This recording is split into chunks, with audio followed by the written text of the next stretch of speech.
All right, you know what time it is when you hear that noise. Boston has entered the chat. Yes, we have. Travis Thomas here. First time with Danielle Stein. How about that? I'm a poet and didn't know it. There you go. Here inside the PNC Bank studio. How are you? I'm doing lovely. How are you doing? I'm doing great. So this is our first time together. Yes, it is. And the first thing I want to start with is, where are you from? Tell me your life story. No pressure. Yeah. And how was your Thanksgiving? Yeah, my life story begins right here in Boston. Born and raised from Framingham. Nice. I've been a sports anchor reporter, most recently working at a TV station in Orlando, Florida. Back home now, getting to hang out with you guys here at Nesson a little bit, which has been awesome. Welcome. And we just had a great Thanksgiving at my house. We have our annual cocktail competition. I'm not going to lie. We have the Steinsgiving cocktail competition. We all have about 6 ingredient cocktails that we put together, and we all do a little tasting, see who can come out on top. So it was a good year in our house for Thanksgiving for sure. Of course you won the competition. I did not, unfortunately. What? I was robbed this year, I will say, but I did a really nice one. It was a cinnamon toast crunch, bourbon, amaretto, beautiful creation. But the competition was so stiff, and you can't really be any of them, to be honest. Well, who won the damn thing? My boyfriend won. It was a great one, though. I have to give it to him. It was a campfire, smoked old-fashioned. We had the marshmallow on top. We had the smoker going. So those are the best fall flavors you can get. So that's a win. That's a dub. I feel like everyone won in the Stein family, right? Yeah, I mean, we all had a great time. Please take all of your drinks and inject it into my veins. I do think you got robbed, though. From what you described, I'm just saying, I think you should have won. It was a process, and who doesn't love Cinnamon Toast Crunch? Right. Like top 3 cereal in my eyes. You honestly had me at that at this point. All right, now, we want you to get involved as well. Please email us the chat at nesson.com. You know the drill there. We always read your emails here. But you can also tweet us using the hashtag NessonChat. So get with us there. Coming up, we'll have a therapy session together here. Got a lot to air out over yet here. another heartbreaking Patriots loss. Ugh, brutal. Plus, the Bears made a head coaching change. The Jags may not be far behind either. We'll discuss both. And as always, we'll break down the Monday Night Football matchup. This week, Browns and Broncos, snooze fest. But Danielle and I will make it exciting. Don't worry. All right, so let's start with Eberflus. Bears fire him. 4-8 record this season. We all watched the horrible clock management on Thanksgiving against the Lions. So 3 minutes on the clock here. Your thoughts on the Bears finally moving off this loser? It seemed that was the nail in the coffin. This wasn't just, this poor last 2-minute drill was, the decider. He has kind of been on thin ice despite this 4-8 record. They've been on the skin now, 6-game losing streak. Yeah. I just want to talk about how it kind of unfolded in the hours after it. Mm-hmm. The next day, 10 a.m., they put him out there to do his scheduled press conference. Mm-hmm. They did that while the front office was all meeting and discussing his firing. So that just feels like an organization that's in a bit of a stinker right now. Like, to put him out there to field all these questions about what happened in that game, and then he gets fired, that's a tough look in my eyes. Yeah, the Bears have really not done a great job as a franchise for a few things. First of all, it's taken them forever to get a quarterback. They've run through quarterbacks like changing furniture. But it also seems like over the years when they do, you think, get the quarterback right, they can never quite get the head coach combo right. Quarterback and head coach. You never have both at the same time. Listen, there were reports that after the game, when Eberflus went to address the team in the locker room, the team captain, Jalen Johnson, used colorful language expressing frustrations over another blown loss. Yeah. Eberflus left, Danielle. He left the locker room because of it. Yeah. So that even feels like a nail in the coffin to a lot of an extent where your team captain's coming out and cussing everyone out, and you're just standing there, and then you just walk out of the locker room basically with nothing to say. That was the beginning of the end anyways. Once you lose your locker room, it's over. It's over. It's over. Like, but everyone knows that. He lost it weeks ago. That's the thing. They fired their offensive coordinator, and they kept him. And I'm like, well, why wasn't that a package firing deal where you get rid of both? But now they're saying it to his face. And that's where I think things get different. I had another quote I found. It was an unnamed player who spoke to The Athletic and said, we felt as we played, it's been too many instances where we fought our way back into games to lose because of bad time management and decision making. So these players are saying it's not even on us, it's on y'all at this point. Like, that to me is showing that they are, the voice of the people at this point, and they were ready to be done with it. But just the timing with him going out there speaking, that's brutal. Not great. Now, all the names being thrown around: Commanders offensive coordinator Cliff Kingsbury, which I guess would be a little reuniting there with Caleb Williams. Lions offensive coordinator Ben Johnson. Texans offensive coordinator Bobby Slowick, who I know George loves and talks about all the time, and then Mike Vrabel as well.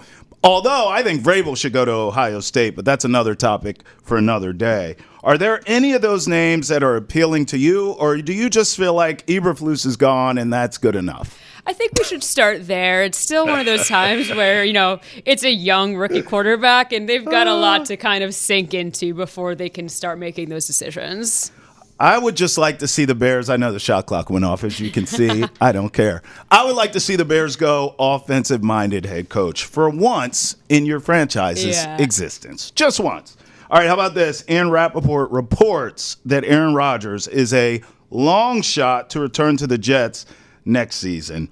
My question to you, Danielle, is why is it a long shot? Why isn't it a sure shot? Let's put 3 minutes on the clock here. Here's a report from Rap Sheet. I mean, my thing is it should be a sure shot because Rodgers is washed and he stinks. So I don't want a long shot. I want a sure shot. He ain't coming back. And by the way, I'll say this too. I don't think Aaron Rodgers' market will be as good as he thinks it will be. Does that make sense? Absolutely. It's not what he was coming out of Green Bay when it was a huge deal that the Jets got him. It's going to be a very different market for any team who could potentially be looking at him. Yes. I think it's not a sure shot because we've seen, because of Rodgers, they've lost their head coach and they've lost a GM in this time because maybe people didn't agree with him, and Aaron Rodgers got his way and they were kind of riding with him over some of their other people like Saleh and Joe Douglas, for example. Those are two names that have been gone in the last month, and that's maybe because of Rodgers. So he said, oh God, here we go. Ready? Yeah. Obviously, we haven't had the success we've wanted to have, but I've made some great friendships on my team, and I live and enjoy living in New Jersey. Oh. That to me. Well, that's different. He said, I have loved living in New Jersey. That's a lie. All right, Aaron Rodgers. Yeah, pure lies. Look, I'm actually talking to you about the market for him. I just jotted down some teams off the top of my head that need quarterbacks that we know for sure. Mm-hmm. And, things change. There'll be some jobs opening up that we didn't even see coming. But for sure, Giants, Raiders, Titans, Browns. The Browns, I don't feel like can afford them because of Deshaun Watson, right? So I'm going to take them off the list. Giants, Raiders, Titans. Obviously, most of these teams, if not all of them, will draft a quarterback. But do you think any of them will go after Rodgers? Do you see a good fit out of any of those? My gut sort of tells me the Titans in a way. Maybe. Only because they do have a young quarterback there who could use some more seasoning and sitting behind Rodgers. And then it's Nashville. It's not a huge media market, right? Not that he struggled with that with New York, but I don't know. At this point of his washed-up career, just like go to a cool city, fade away. It's not a huge market there. I just think maybe the Titans make sense. That could be it. And again, he's going on 41. He is. The age is in question. I just don't know what he's got left in the tank. We're seeing the decline week after week at this point. Could he retire? That's, I think, more likely at this point because he said if it's up to him, he would stay in New York by his choice. But that doesn't mean he's not going to be retiring potentially either. All right, shot clock. Gut feeling at the buzzer, even though the buzzer's fast. Retires or plays for another team, if you had to put your finger on it. Retired is what I'm doing, personally. I think that's more likely. I think he's going to another team, and he's going to stink and then ruin his legacy. Like, he's going to be like, okay. He doesn't want to go out a loser is what he wants. That's what he's going out, though. Right. That's what I think. That's my guess. All right, last one. Jaguars QB Trevor Lawrence. This one was brutal. Yeah. Danielle, we watched this together. Trevor Lawrence suffers a concussion after sustaining an illegal hit to the head against the Texans. I mean, here are the pictures here. They're brutal. You and I watched this live in action at the same time. And I don't know how you feel on this. I want to get your takes, but I was yelling at the moment. Why is he even in the game? Yeah, you are. The Jaguars season is over anyways. He had come back from injury. Just shut him down. He signed. You got him signed, sealed, delivered. He's got the bag. Like, just, you're going to have a new coach there. Doug Peterson should be fired today, if you ask me. But or yesterday. Right. But I'm just looking at this like, why is Trevor Lawrence even playing in a meaningless season? Yeah. And if you don't play him and you play Mac Jones, you can get a better draft pick.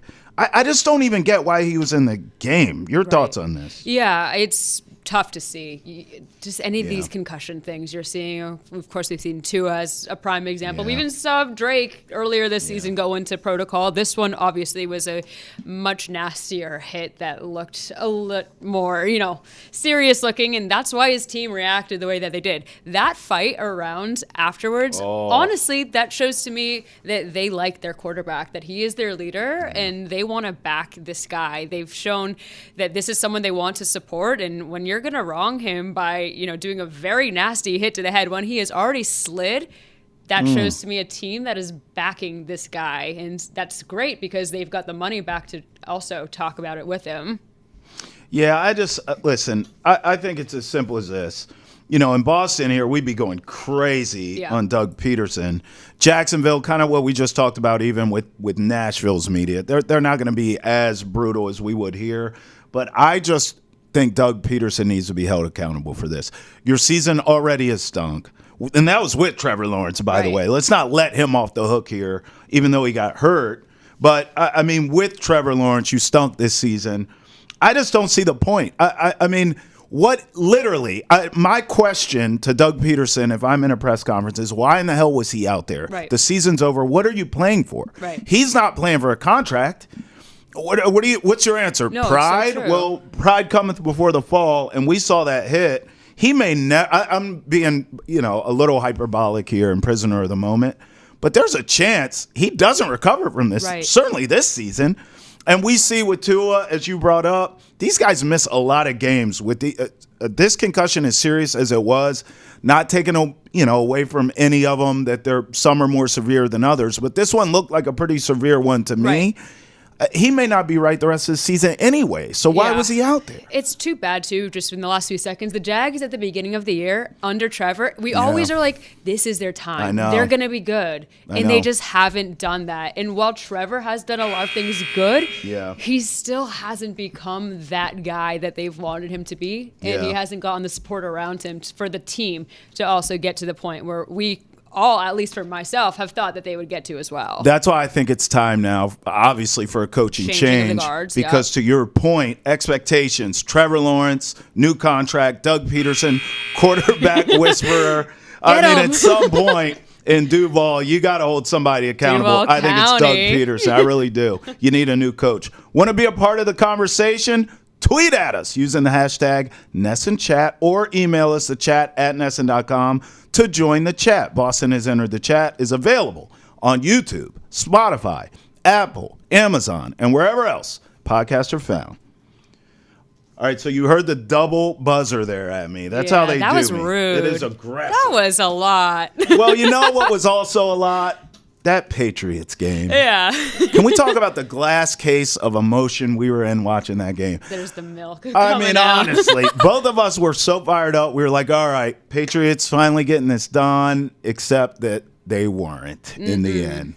I mean, Heartbreak City, Colts win 25-24. Colts went on a 19-play, 80-yard scoring drive with a 2-point conversion to win the game, essentially, take the late lead. Patriots had Joey Sly try for a 68-yard field goal. To make history. To make history. No big deal here. Just trying to make history at the end of the game to win it, and it did not happen. Your thoughts on the entire contest that we watched? Here's a thought. I think it was perfect. Yeah. As a New England-minded person, I would say that was a perfect game, despite, of course, all the things that went wrong. Yeah. They played competitively against a team that is still vying to be in a playoff position. True. We saw Drake Maye, the guy that they have chosen to be the face of this franchise, their quarterback moving forward. They saw him play fantastic football. They did. They got the great performance, but not the result, so that keeps the high draft pick prospect still. Oh, gosh. I think it shows a lot of good confidence potentially in your quarterback, although we're going to go into that a little bit more. Yeah. But I think that overall, it was a good showing from this team, despite the result. I hear you. I find myself, after all these Patriots games, feeling this way. You know, generally, I go in on Jerod Mayo and the coaching staff. Alex Van Pelt, I thought, this was the best game he's called all year. Yeah. They were creative for once. That trickery. Oh, my God. The offense moved. Drake Maye was dual threat. I've been screaming this season, like, there should be more design runs for Drake Maye, not just him running for his life. Yep. I saw that. I saw everything. Drake Maye was spreading the ball around. I know I'm giving a lot of credit to Drake Maye, but I'm trying to give Alex Van Pelt some props here because I never do. That's on the offensive side of the ball, right? On the defensive side, here we go again. DeMarcus Covington, Jerod Mayo, what are you giving me?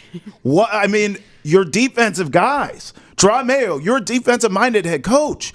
What are you bringing to the table, my friend? I just told you. What was it, 19-play, 80-yard scoring drive with the two-point conversion? Right. Where's the stop? Where's the timeout to talk to the team? I mean, give me something. Where's that same creativity I just talked about with Alex Van Pelt and how he called the game? I didn't see that on the defensive side. We saw individual players, and we'll get to game balls here in a second, but we saw individual defensive players make plays all day, from Barmore to, hell, Jabril Peppers, who's back in the lineup, had a good game. Christian Gonzalez had a standout game. We'll talk about all these guys. Yeah, for sure. But that's individuals. Right. Collectively, where are the stops? You can't. By the way, the Colts, Anthony Richardson, we see it. He struggles with accuracy.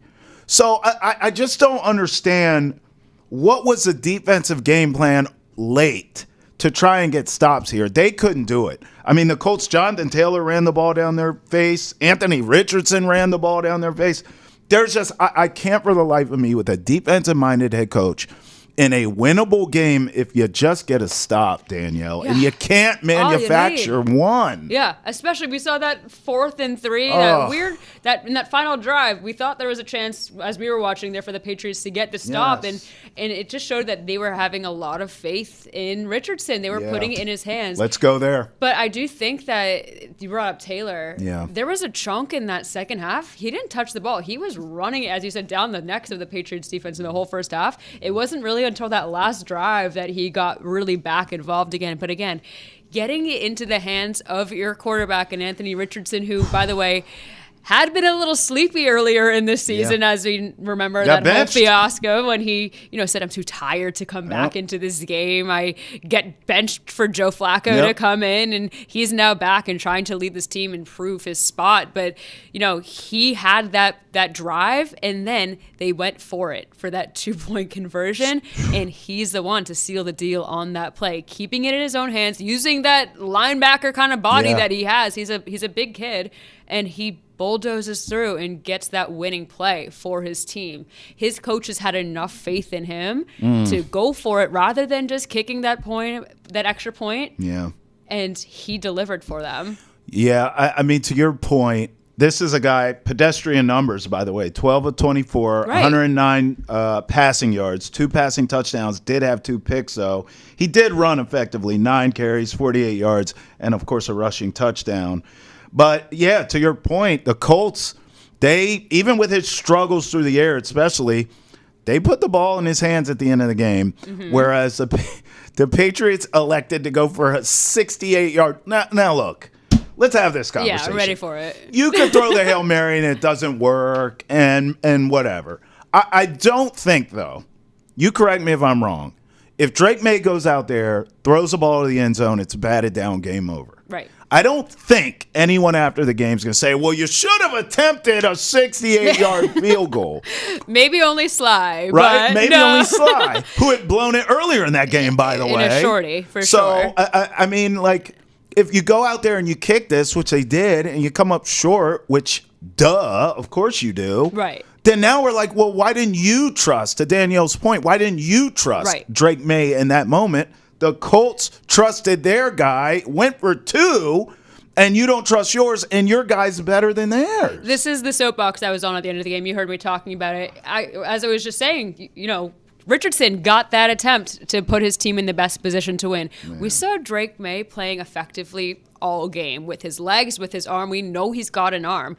They got that weird first down to get them even closer, getting them to the 50 in the final seconds of this game with literally 1 second left on the clock. They did something pretty crazy that made us all stand up on our feet and say, okay, what's going to happen? Are they going to do it? And they elect to go for the kick rather than going with this guy who, again, is who they're going with, is their quarterback that they're riding with into their future. I say you got to give the kid a chance and throw it downfield. We've seen he has an arm, and we've seen what just happened 14 seconds prior with the other quarterback who is putting his team in a position to win. So, and I think Jerod Mayo is completely taking ownership that it was his decision to go for that kick at the end as well, too. Which him taking ownership means nothing to me because it was a wrong decision. It's like you're taking ownership of the wrong decision. Yep. Just let the kid balled. By the way, Danielle, Drake Maye, 24-30, 238 yards, a touchdown, did have a pick. I mean, he ran all over him as well. 5 carries, 59 yards there. He had that long 41-yard run.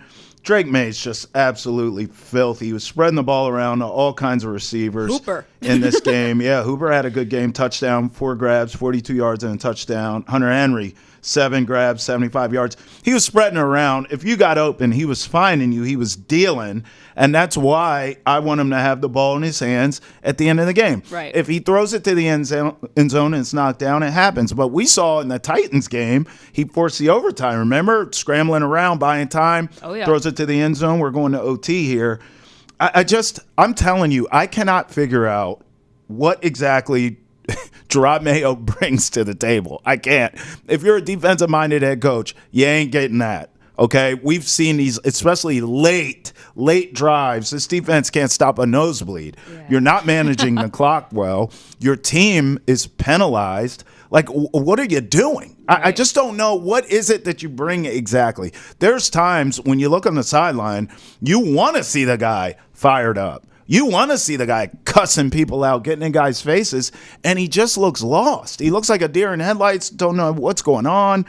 I'm telling you, every week I feel the same way watching Jerod Mayo on that sideline. But that's a good point, because it seemed that the Colts wanted it more because they have a chance to maybe prolong their season a little bit more and fighting for the playoffs. Fight for that playoff spot. Right now, we don't feel that's a possibility. It could be. It's not ruled out yet in terms of the Patriots' postseason hopes, but you want to see that drive from your head coach, even if you're trying to, go through this motions of your season. You still want to act as if you're trying to win every single game. You don't want to act like you're tanking, which I'm not accusing the Patriots of doing by any means, but you want to see that fight. You want to see anger. You saw a deadpan look to Jerod Mayo's eyes. They would pan over to him on the sideline, and his face was blank. You want to see the emotion. Not that we got all the emotion in the world from Bill Belichick, seeing that over the times here on the Patriots sidelines. But it's a first-year head coach using a new quarterback. It should be exciting. You should be doing everything you can to try. You would think so. And even with Bill, we heard players say, he would rip us a new one in film or whatever during practice. So you knew he was at least cussing these guys out behind the scenes. Jerod Mayo, everyone loves the guy. It's like player coach. It's just club med around there. You talk about the Colts fighting for a playoff berth.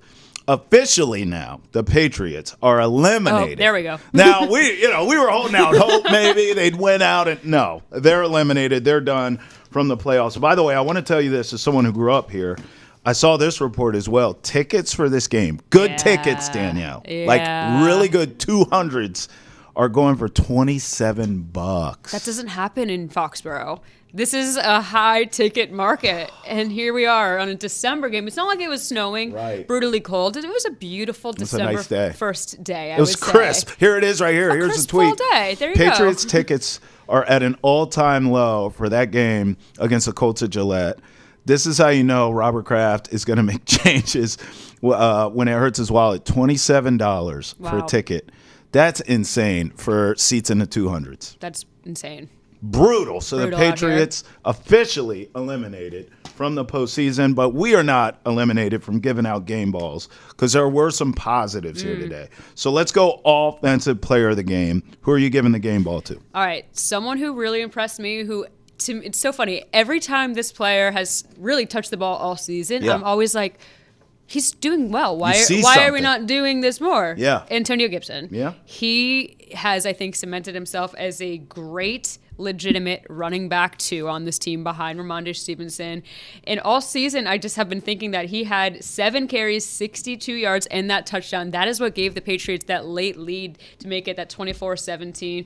He's only fumbled once all year. Because he's not touching it. He's holding on to the ball when he gets the ball. Yeah, he is. But today, even though he only had 7 carries, he was able to really capitalize. He had a 15-yard run that was great, put them up in great position. Yeah. He seems just like a reliable guy. We saw what he did in Washington over his career. He came to the Patriots as someone they thought would be adding that kind of productivity in the running back room. And while we've seen a lot of production from Stevenson as well, we have seen some fallbacks. He's not always holding on to the ball as well as we'd like to see. He's still putting up good numbers, but he's getting a lot more touches. I think getting Gibson more involved in that running back room is only trending up for him. Week after week now we're seeing more yards that he's accumulating on his feet. So yeah, I mean, I covered him his time in Washington with the Commanders, and his issue was always fumbling. Right. So it's like when he got here, I thought, okay, this is a person you can be creative. I'm using that word again, Danielle. Offensively, you can move him around. He played wide receiver in college, so you can line him up in the slot. Right. You can do gimmicky sort of things, move him around. In Washington, they called him the poor man's Christian McCaffrey, okay? Because he's so versatile, you can move him around. And I will emphasize poor man's Christian McCaffrey, okay? Because he does not belong in the same breath as Christian McCaffrey. But since coming to New England, they haven't used him in that way.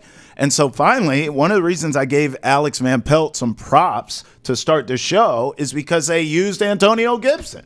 And they finally are starting to get more creative. We saw the trick play. So I believe that Antonio Gibson moving forward, not that they're going to win any games coming out of the bye week here, but I do think Antonio Gibson will be featured more in the offense. Yep. My only, I guess, complaint is it's just too little too late. Where was this all season? Now, if he's playing and he's getting these looks and he's fumbling the ball, that's different. But to your point, Ramondre isn't exactly the most durable holding on to the football either. So why not use both of these guys, go with the hot hand, and Antonio Gibson being more versatile than Ramondre, he should have been being used all season. But I'm with you. Might I add, when it was Brissett involved too. Especially when with they that. weren't throwing the ball as much. Get this guy going early on into your a good season. point.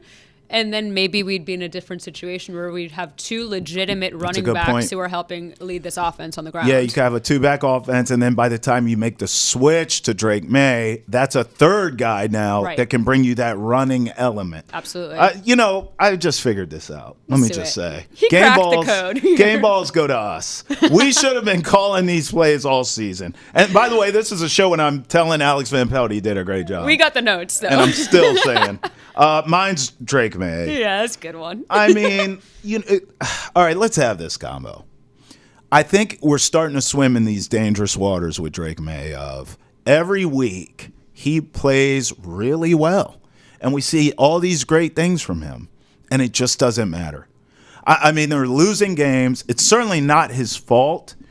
But I'm almost to the point where are we getting desensitized to how good this kid is? Because every week he plays well, and then there's some sort of gaffe down the stretch, not from him, defense, coaching, stupid things, penalties. And then they lose a game, and we're just like, Patriots are going to Patriots. No, this Drake Maye guy, like, let's keep the spotlight on how good this rookie really is, because I'm telling you, it seems like since he's come in, he's been a shot in the arm for the offense. He's playing well. He's putting up numbers, but they just find a way to lose, and it almost overshadows what Drake Maye is doing week to week for this team.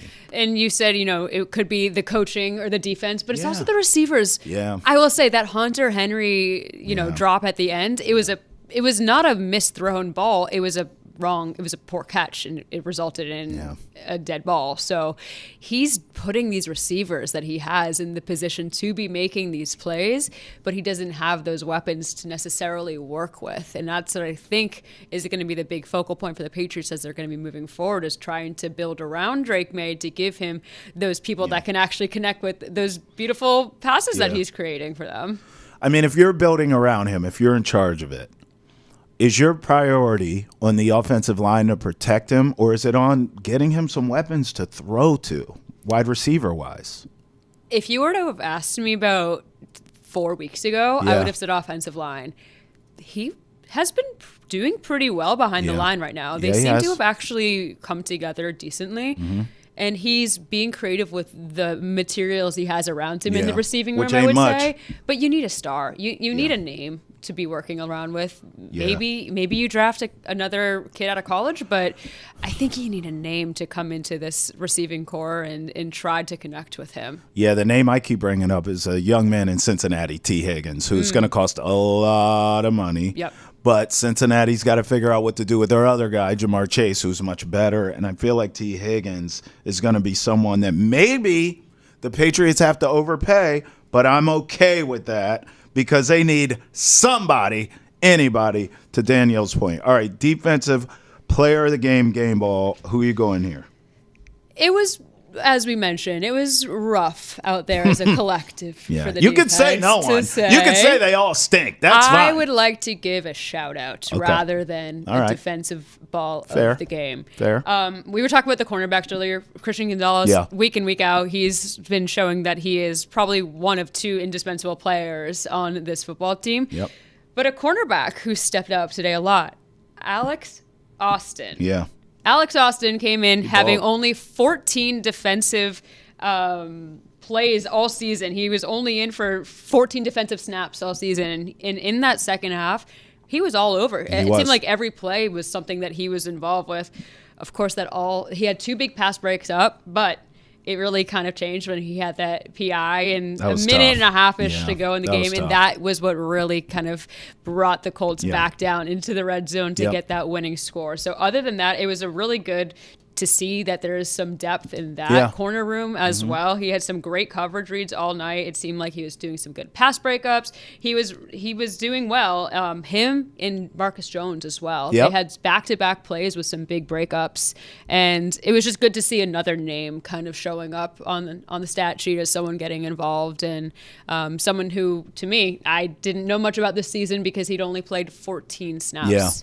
Well, I'm glad you went that direction because you know where I'm going. Christian Gonzalez. I mean, come on. Hey, late pick, a late tackle in the game. Dude is also clutch, come to find out. Yeah. Christian Gonzalez, I'm going to tell you, the Patriots have been driving me to drinking all season. Drake Maye and Christian Gonzalez are the only two that are keeping me semi-sober. And isn't that great that it's your 2 most recent first? That shows to me at least that they have a good eye for young talent right now as well. Positivity. Let's go with that. MVP game ball. It's got to be Drake Maye. It's Drake Maye. Right? Absolutely. We saw him string together some great drives. While they did a lot result in a Joey Sly field goal or a missed field goal, he was still putting his offense in the best position to win with his arm, with his legs. He did what he could to put his Patriots team on his back today. It's Drake Maye. I mean, you heard Danielle. What more can we say? As I said, I just want us to stay focused on how awesome this kid is, because it just feels like the Patriots shoot themselves in the foot every damn weekend, and we walk away saying, oh, they almost did it, but then this happened. Oh, they almost did it, but then this guy did this. Oh, they almost did it, but then Jerod Mayo. No. Drake Maye.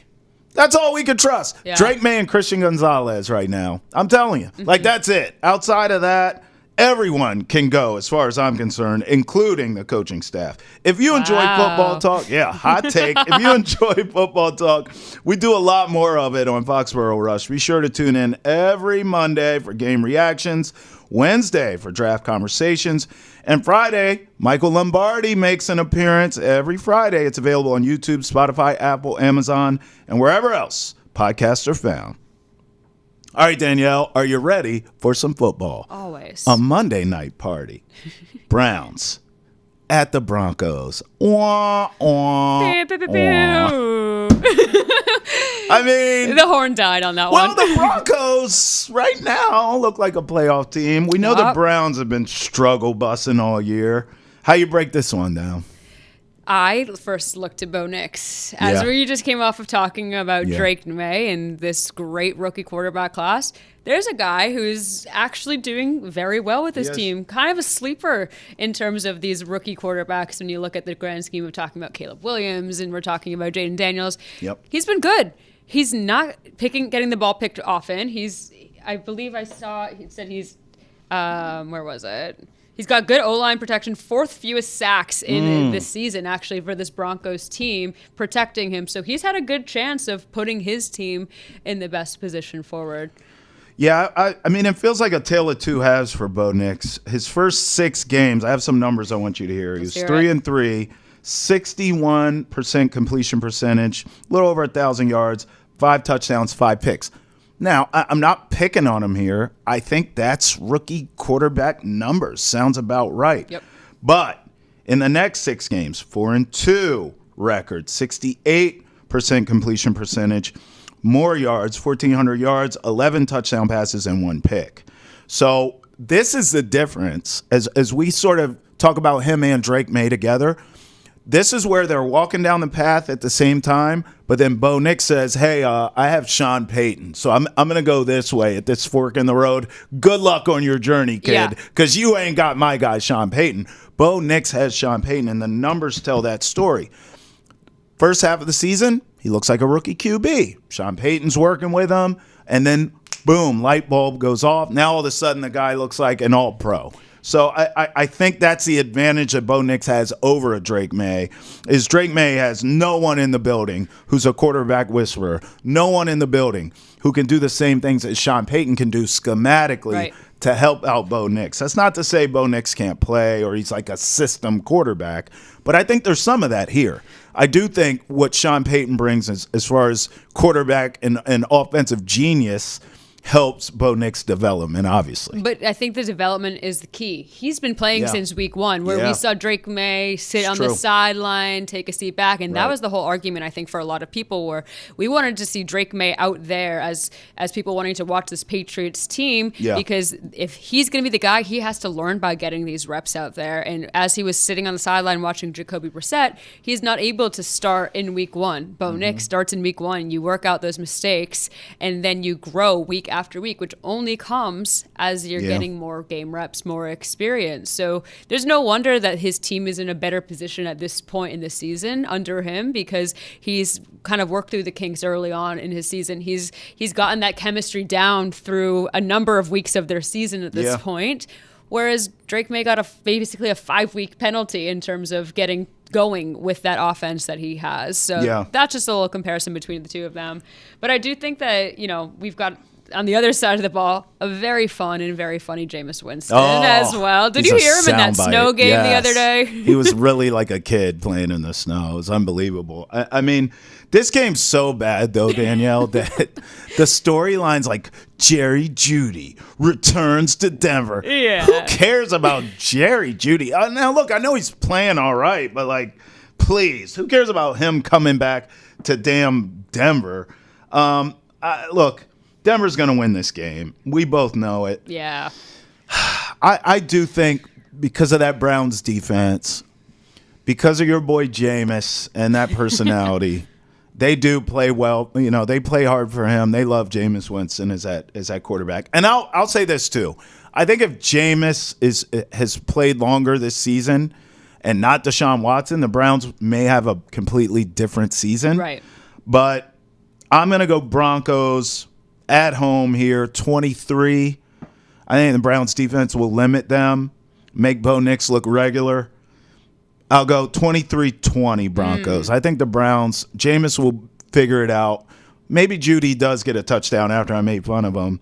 But I'll go Broncos 23, Browns 20. And I think the difference is, and I brought him up, I think Sean Payton figures out a way to sort of crack that Cleveland's defensive, conundrum. They'll play well all night, but Sean Payton will figure it out. Bo Nix will probably lead them down, game-winning field goal style. I'll go 23-20 Broncos. Yeah, I mean, you just were talking about the Browns defense. Myles Garrett does still exist for the Browns, and that's a great something defense. You cannot ignore. Yeah. He had 3 sacks last week against the Steelers. Right. He has, I think, 10 in the season. It's tied for 3rd coming into this Sunday. So he's been, doing a lot for this team. He's been Myles Garrett. And we saw him obviously reigning Defensive Player of the Year. Yeah. But we also see on the flip side now, this is a Bo Nix quarterback who's getting great protection from his offensive line. So It will be interesting to see how they match up in holding him safely against someone like Myles Garrett. I mean, I'm going to pat myself on the back here because I thought the Broncos, not necessarily in this spot, but I thought Sean Payton and Bo Nix would work, and I thought they would be better than people thought. So I'm sort of patting myself on the back for that. Did you think the Broncos at this stage would be a playoff team? Because right now, that's where they're sitting. They're in the hunt here. And I'm looking at their remaining schedules we talked. They have a bye week, home against the Colts, at the Chargers, at the Bengals, home against the Chiefs. Now, obviously, I think we both would agree you're going to lose that Chiefs game, right? Right. And you may lose that Chargers game the way that Harbaugh has those guys playing. But Colts feels like a win to me. Bengals downward trending. I already told you I think they're going to beat the Browns. And Bengals, you should be able to go in there and get that win. Their season's over. I mean, this team, honestly, what's that, 10 wins? 10-7? Their playoff chance is currently, before Monday Night Football, 68%. 68%? Okay. With a win is up to 76. Yeah. So 10-7 should get you in. Right. And they may, by the way, that's just my prediction. They could win out. What the hell do I know? Yeah. But, maybe they'll hand the Chiefs that final week one. Which would be crazy. Which would be hilarious. I mean, that's a nice momentum shift if you are going to go to the playoffs to beat the Chiefs in the finale, right? I don't see that. But look, 10-7 could probably get them in. Do you think this is a playoff team? I think now. I probably wouldn't have looked at the beginning of the season and looked across the NFL and said, that Broncos team over there, I think they've got something. Yeah. I watched a lot of Bo Nix in college. I feel like he did a lot. I was excited for him. I know people were kind of, ragging on him a little bit, saying, oh, this guy got drafted at this point in the draft this past year. I don't know about that. But I was like, no, this kid can ball out. We had a lot of experience, too. He played in a lot of big games for different schools. Right. Look, I'll tell you what I said about Bo Nix, because a lot of people were hating on him. My thought process was sort of that. The fact that he has played at different big schools, Oregon, Auburn, those are big-time programs. Big games. Every week you're in prime time. Big stage. I knew he wouldn't be rattled by the NFL. Mm-hmm. And then the fact that he went to Denver, that, for me, I was like, okay, what is Sean Payton like? He likes quarterbacks who are accurate. That's what Drew Brees was. Right. Bo Nix even has the same kind of build as Drew Brees. Not saying he is. Just saying. Accurate, same build. Okay, so, I just thought it would work. And now if Bo Nix goes to Tennessee, it's not, right? But he goes to the right situation. I know they don't have great receivers there. Sutton's playing well. Yep. But I just think just the fact that Denver gave all that money to Russell Wilson, it didn't work. They pivoted, got rid of that contract, got this kid for nothing. I mean, these rookies don't make any money. Sean Payton's turned them around. I think they're going to make the playoffs. They'll lose wild card weekend to whoever. But it's like a good story. And I think Bo Nix should be proud of that. I don't think he's going to be Rookie of the Year, to be honest. Right. But I do think that this is a team you have to now deal with the Denver Broncos for years to come, because now they can add the pieces around him. Now you can get him some receivers. Now you can get him a more consistent run game. etc. Sean Payton knows how to build an offense. So I think the Broncos will make the playoffs this season, but I guess I'm more excited for their future, Danielle. Yeah, I can see that. And I think when you called him a kid, and I kind of chuckled in my head a little bit because he's old. He actually came in with a little bit of age for a He's rookie 40. quarterback.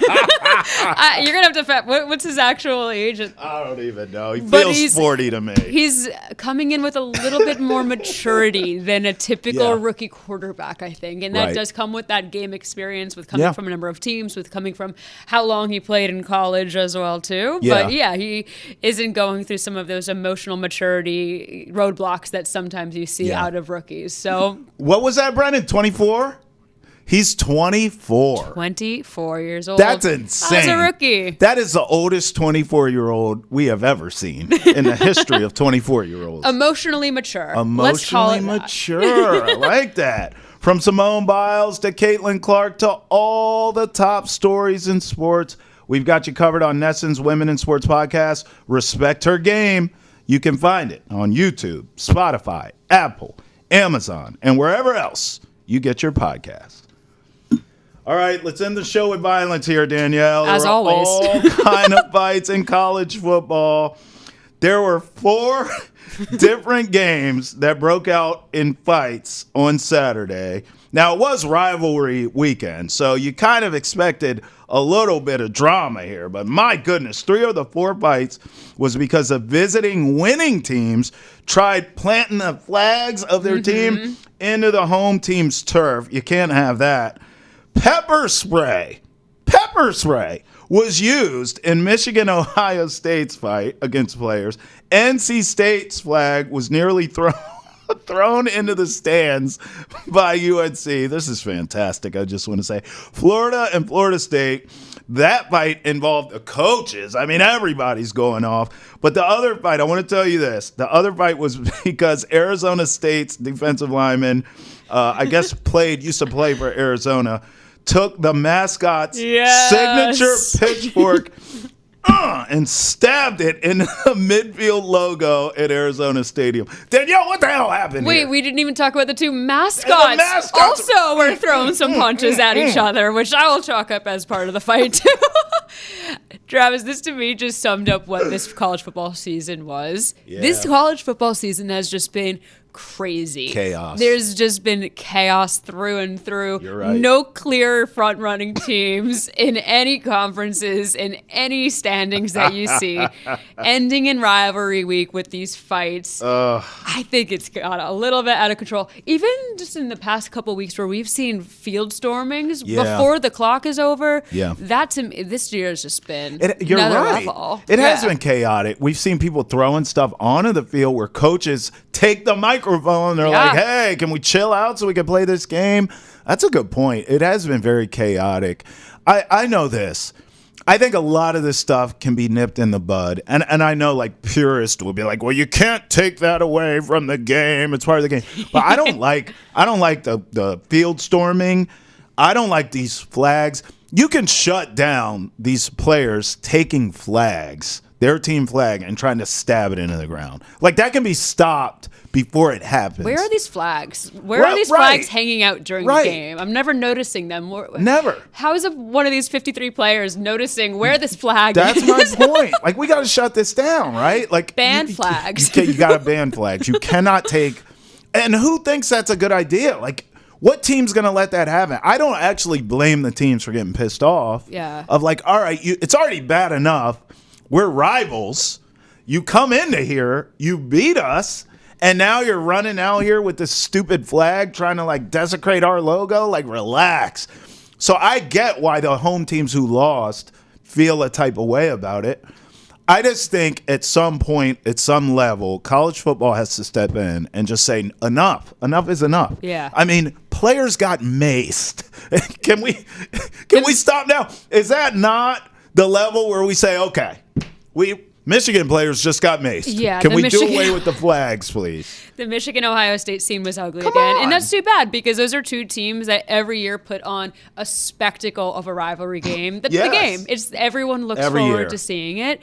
And it's always competitive. And it really turned the tide, actually, this year with the way the results turn as we're going into the playoffs. So, you don't want to tamper something that's so exciting with great football with something so ugly like people getting pepper sprayed. Right. That's just a bad feeling at the end of your regular season. I will say this, though. If this is the end and they're going to ban all this stuff and we're not going to get any more violence at the end of these games, then I'm out. No, right. I quit. But the lasting impression I will have forever are those mascots going fisticuffs. Because I'm telling you right now, the Sun Devil and what the hell's Arizona? The Wildcat, I guess? Yeah, Wildcat. Those two battling was the best thing I've ever seen in my life. Yeah, we need more mascot fights. I will say, if we're going to go away with this, I would say. Wait, can we do away with the players fighting? And instead, like kind of WWE style, tag in the mascot. Give me your take on which mascot in college football you are backing in a fight. Be the most vicious. I have my answer right away. All right, I'll tell you. I'm a prisoner of the moment. After watching what I saw, I'm taking a Sun Devil. Okay. Sun Devil had hands, and I think it's because his suit isn't that gaudy, right? Like I think he's got more room to move around, bob and weave, and throw them hands. I'm going Sun Devil. Have you ever seen, I don't know his name, so I'm sorry. What's I'm not going to give him by his first name. The Cougar from BYU. Oh, yeah. And some of the stunts and the tricks that he can do, that guy is built different. And I would love to see him because he's got the physicality to back it up in any arena that he is in. He gets out there with the cheerleaders. He's doing flips. He's doing tricks. He's doing stunts. So I'm going with the BYU Cougar. BYU Cougar versus the Arizona Sun Devil. See you in the championship. Cage match. That's awesome. Well, I guess that's a good place to end it, Danielle. Danielle Stein, just the best. It was an absolute pleasure working with you. You as well, my friend. I will be spending next Thanksgiving with you. Yeah, well, make sure there's and a seat your at the family. table. Yes, I'm not going to make any of the drinks, but I'll just be a judge. I'll just taste test. Okay. And, it's only right. What are you bringing to the Thanksgiving table? What's your signature dish, though? Oh, well, I'm going to have to stop probably at the grocery store and just get some sort of nice pie. You don't want me cooking anything, okay? That's going to be a problem. Just have me judge and drink the drinks, and that's good enough. You're always welcome. Danielle Stein, Travis Thomas here from the PNC Bank Studio. Boston has entered the chat. That's a wrap, and we thank you, as always, for rolling with us. Till next time, we'll see you then. No mascot fights. Take it easy out there. Peace.